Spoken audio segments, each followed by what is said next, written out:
Olá, bem-vindos a mais uma exploração aqui no nosso espaço. Hoje, a gente vai investigar um detalhe, que parece pequeno, só um código ali na URL, mas que, olha, pode bagunçar muitos resultados de quem anuncia online. Já pararam para pensar como o Facebook e o Google sabem direitinho de onde veio cada clique, cada venda? Pois é, a gente está falando daqueles códigos tipo FBCLD e GCLID. São eles que carregam essa informação que é crucial. Os materiais que a gente analisou mostram que eles são a base para medir o sucesso, né? Isso. O problema que essas fontes apontam é quando eles aparecem onde não deveriam. Aí vira o que chamam de contaminação cruzada. E, nossa, gera uma confusão nos dados. Exatamente. Então, a nossa conversa hoje é para desvendar isso. Por que raios o código do Facebook aparece num clique do Google? Ou o contrário? Que estrago isso causa de verdade nos relatórios, nas decisões e, claro, o mais importante, como fugir dessa dor de cabeça, né? Tudo baseado no que a gente viu nesses materiais. Vamos lá? Vamos. Para começar, vamos só alinhar rapidinho quem são esses personagens. Os textos explicam bem. O FBCLD, esse é o carimbo da Meta, né? Isso, do Facebook, do Instagram. Ele deveria aparecer só quando o clique vem de lá.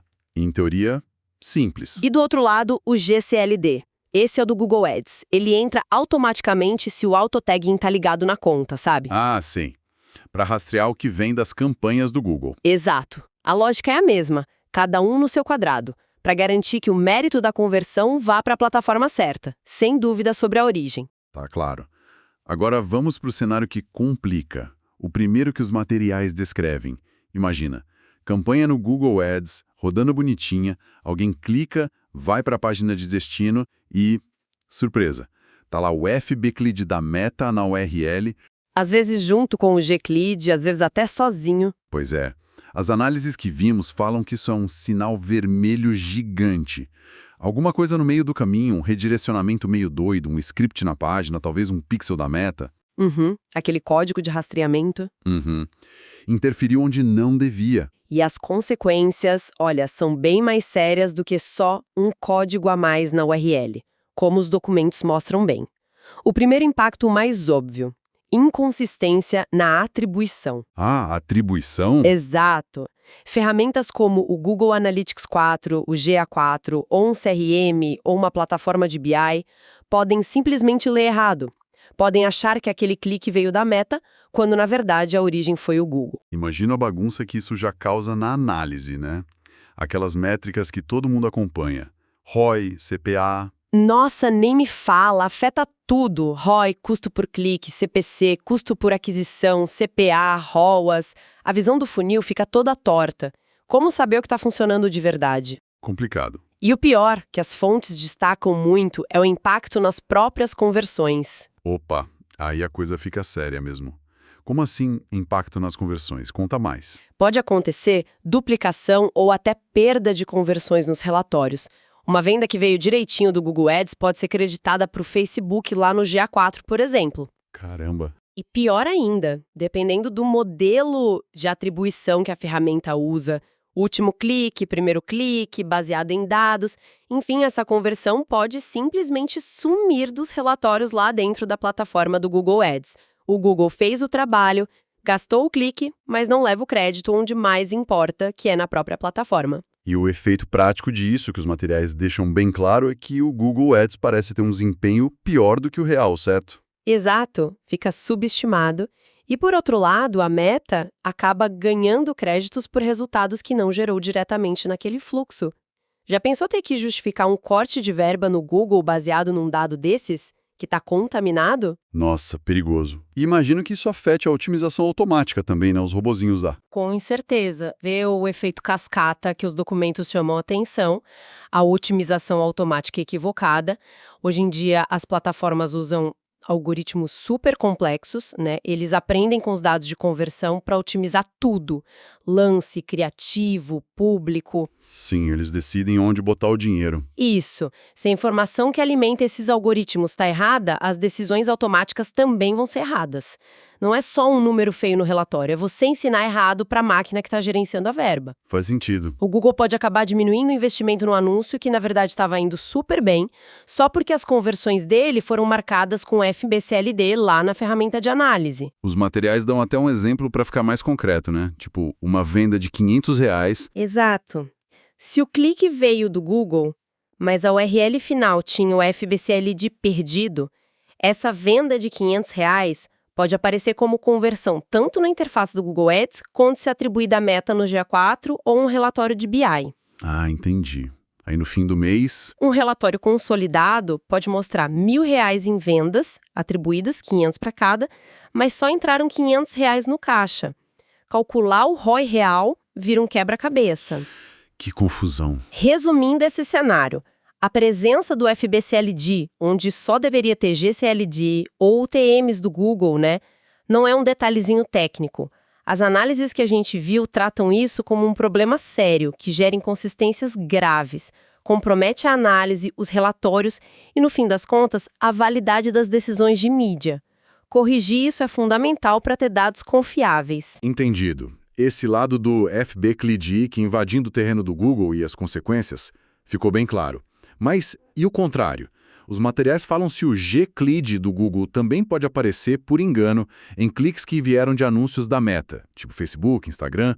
Isso rola também? Rola sim, acontece, e a análise mostra que os problemas são basicamente um espelho, só que invertido. Com algumas nuances, claro. Se o clique original veio da Meta, mas a URL final, por algum motivo, tem um GCLD ali perdido... As ferramentas de análise podem se confundir de novo. Exatamente. O GA4, por exemplo, pode cometer o mesmo erro, atribuir o tráfego e as conversões ao Google Ads. É irônico, né? A mesma falha técnica básica inverte totalmente quem parece estar performando bem ou mal. E os impactos, imagino, seguem a mesma linha, só que ao contrário. Isso. Os principais impactos que a gente apurou são, de novo, inconsistência na atribuição, mas agora, conversões que deveriam ser da Meta acabam sendo creditadas para o Google.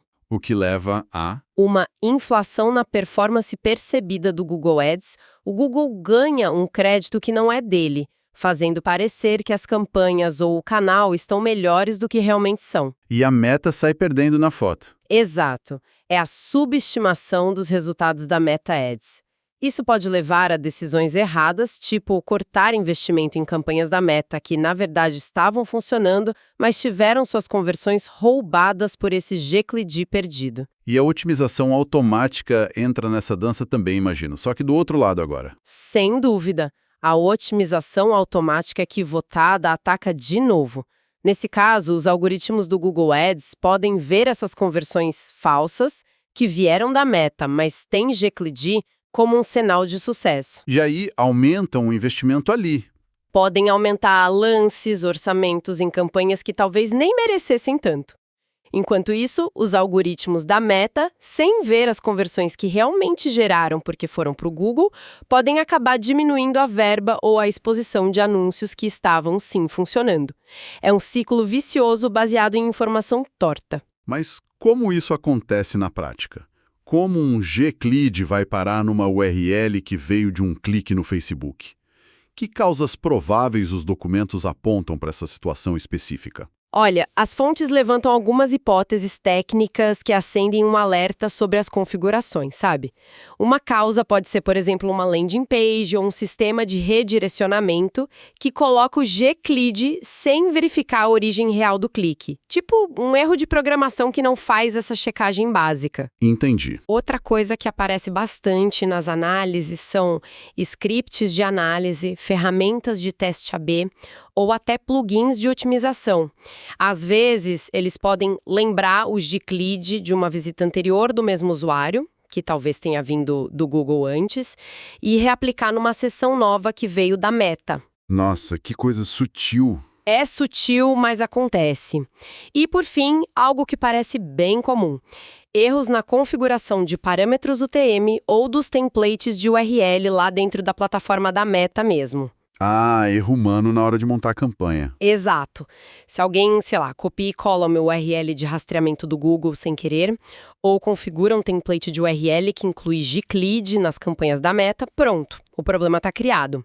Isso só reforça o quanto precisa ter cuidado, um rigor quase cirúrgico na hora de configurar tudo isso. Faz todo sentido, parece que a raiz comum, não importa qual parâmetro se perdeu, muitas vezes está ali na construção das URLs, nos redirecionamentos ou nos vários scripts que rodam nas páginas, né? Juntando tudo que os materiais identificaram, quais seriam então as causas mais frequentes para essa salada de parâmetros? Sintetizando o que a gente viu, os vilões mais comuns costumam ser: primeiro, redirecionamentos configurados errado. Sabe aquelas páginas intermediárias? Pode ser de afiliado, encurtador de URL ou até lógica interna do site. Se elas não forem bem feitas, podem adicionar ou manter o parâmetro errado, FBclid ou gclid na URL que chega para o usuário. Ok, redirecionamentos, o que mais? Segundo, scripts ou pixels da plataforma rival na página de destino. Isso é chave. Tipo, o pixel da Meta, o código de rastreamento disparando numa página que recebeu tráfego do Google, ou o pixel do Google numa página vinda da Meta. Em algumas situações, esses scripts podem bagunçar a URL ou como a sessão é gravada. E isso tem a ver com a configuração dos pixels também, né? Você mencionou remarketing. Exato. O terceiro ponto: configurações de pixels, principalmente os de remarketing. Se não forem implementados com cuidado, eles podem capturar e às vezes até reinjetar parâmetros de sessões passadas do usuário. Quarto, landing pages que usam parâmetros sem critério. Às vezes, para simplificar, o pessoal usa a mesma página para várias fontes de tráfego, mas sem ter uma lógica para aplicar o parâmetro certo só para a fonte correspondente. Entendi, a página não diferencia a origem. Isso. Quinto, scripts de terceiros ou plugins. Ferramentas de chat, mapas de calor, análise de comportamento. Às vezes, sem querer, eles podem preservar parâmetros entre seções de fontes diferentes. E, por último, como a gente já falou bastante, UTMs e templates de URL mal configurados. Erro humano na hora de criar as URLs de campanha ou de configurar os templates nas plataformas é uma causa super comum dessa contaminação. Ok, o diagnóstico está claro, os riscos são altos, dado errado, dinheiro jogado fora. Mas não deve ser o fim do mundo, né? Os materiais devem dar alguma luz, alguma solução. O que dá para fazer para arrumar essa bagunça ou, melhor ainda, nem deixar ela acontecer? Na prática, quem gerencia a campanha, o que pode fazer para ter dados mais confiáveis? Sim, felizmente as análises trazem um caminho prático para mitigar isso. As recomendações principais focam muito em auditoria e configuração detalhada, sabe? Primeiro, revisar bem a parametrização das campanhas. Uma sugestão forte que aparece é usar UTMs manuais de forma consistente e correta, especialmente no Google Ads. A usar mais o TM manual em vez de confiar só no gclid. Exato.